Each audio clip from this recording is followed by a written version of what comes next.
మూసీ పునరుజ్జీవంతోనే హైదరాబాద్లో వరదకు check పెట్టాలన్నారు CM Revanth Reddy. ఈ project పనులను వెంటనే ప్రారంభించాలని అధికారులకు ఆదేశాలు జారీ చేశారు సీఎం. గ్రేటర్లో డ్రైనేజీ వ్యవస్థను పూర్తిగా ప్రక్షాళన చేసి 100 ఏళ్ల అవసరాలకు తగ్గట్టుగా ప్రణాళిక సిద్ధం చేయాలన్నారు. మూసీకి చెరువులు, కుంటలు, నాలాలు అనుసంధానం చేయాలని సూచించారు ముఖ్యమంత్రి రేవంత్ రెడ్డి.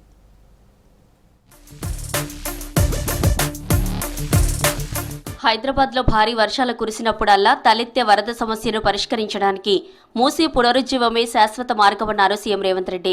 ఈ ప్రాజెక్టు పనులను వెంటనే ప్రారంభించాలని అధికారులను ఆదేశించారు. నగరంలో డ్రైనేజీ వ్యవస్థను పూర్తిగా ప్రక్షాళన చేయాలన్నారు. అన్ని వైపుల నుంచి వచ్చే వరద మూసీకి చేరేలా చూడాలని సూచించారు. 55 కిలోమీటర్ల పొడవునా మూసీని పునరుద్ధరించడం వల్ల నది పరివాహక ప్రాంతాలు, కాలనీలు ముంపునకు గురికాకుండా ఉంటాయని తెలిపారు.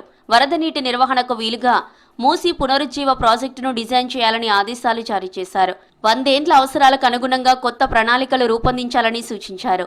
ఢిల్లీ నుంచి తిరిగి వచ్చిన వెంటనే హైదరాబాద్ జూబ్లీహిల్స్లోని తన నివాసంలో అధికారులతో అత్యవసర సమావేశం నిర్వహించారు సీఎం రేవంత్ రెడ్డి.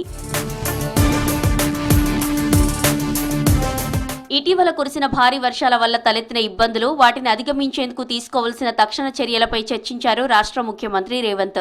వాతావరణ మార్పుల కారణంగా తక్కువ సమయంలో ఎక్కువ వర్షం కురుస్తుందని, 5 సెంటీమీటర్ల వర్షం కురిసినా ఆ వరదను తట్టుకునేలా ప్రస్తుత డ్రైనేజీ వ్యవస్థ లేదన్నారు సీఎం. గురువారం రాత్రి కేవలం గంటల్లోనే కొన్ని ప్రాంతాల్లో 15 సెంటీమీటర్ల వర్షపాతం నమోదైందని అధికారులు వివరించగా, ఇలాంటి విపత్కర పరిస్థితులను సమర్థవంతంగా ఎదుర్కొనేందుకు విపత్తుల నివారణ, నిర్వహణ ప్రణాళికలను అమలు చేయాలని ఆదేశించారు. మూసీ పునరుద్ధరించి అందులో స్వచ్ఛమైన నీళ్లు ప్రవహించేలా చేస్తే హైదరాబాద్ నీటి కష్టాలు తీరుతాయన్నారు సీఎం రేవంత్ రెడ్డి. కలుషిత మూసీ నీటితో నది పరివాహక ప్రాంతాల్లోని రైతులు పంటలు పండిస్తున్నారని, దీంతో ప్రజలు అనారోగ్యం బారిన పడుతున్నారు. ఇకపై ఈ పరిస్థితి తలెత్తకుండా శుద్ధి చేసిన నీళ్లే మూసీలోకి చేరేలా శాశ్వత ప్రణాళికలు రూపొందించాలని ఆదేశించారు. డ్రైనేజీల ద్వారా వచ్చే నీటిని సేవరేజ్ ట్రీట్మెంట్ల ప్లాంట్ల ద్వారా శుద్ధి చేసి మూసీలోకి పంపించాలని సూచించారు.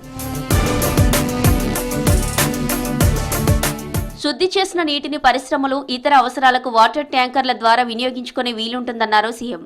హుస్సేన్ సాగర్, దుర్గం చెరువు, మీరాలం చెరువుతో పాటు అన్ని చెరువులను, కుంటలను నాలాల ద్వారా మూసీకి అనుసంధానం చేయాలని సూచించారు. చెరువుల పునరుద్ధరణ, నాలాల విస్తరణ పనులను త్వరగా పూర్తి చేయాలని ఆదేశించారు. త్వరగా నాలాల విస్తరణ, మూసీని పునరుద్ధరించి అందులో స్వచ్ఛమైన నీళ్లు ప్రవహించేలా చేస్తే హైదరాబాద్ నీటి కష్టాలు తీరుతాయన్నారు సీఎం. నగరంలో ట్రాఫిక్ సమస్యను పరిష్కరించేందుకు ప్రత్యేక ప్రణాళిక రూపొందించాలని అధికారులను సీఎం రేవంత్ రెడ్డి ఆదేశించారు. ముఖ్యంగా ఓల్డ్ సిటీలో ట్రాఫిక్ ఇబ్బందులను తగ్గించడానికి చార్మినార్, సాలార్జంగ్ మ్యూజియం, హైకోర్టు, ఉస్మానియా ఆసుపత్రి ప్రాంతాల్లో మల్టీ లెవెల్ పార్కింగ్ జోన్లను ఏర్పాటు చేయాలని సూచించారు. దీనివల్ల రోడ్లపై వాహనాల రద్దీ తగ్గి పార్కింగ్ సమస్యకు పరిష్కారం లభిస్తుందని తెలిపారు. ఈ సమావేశంలో సీఎం సలహాదారు Vem Narender Reddy, CM secretary Manik Raj, municipal administration and urban development secretary Ilambarthi పాల్గొన్నారు.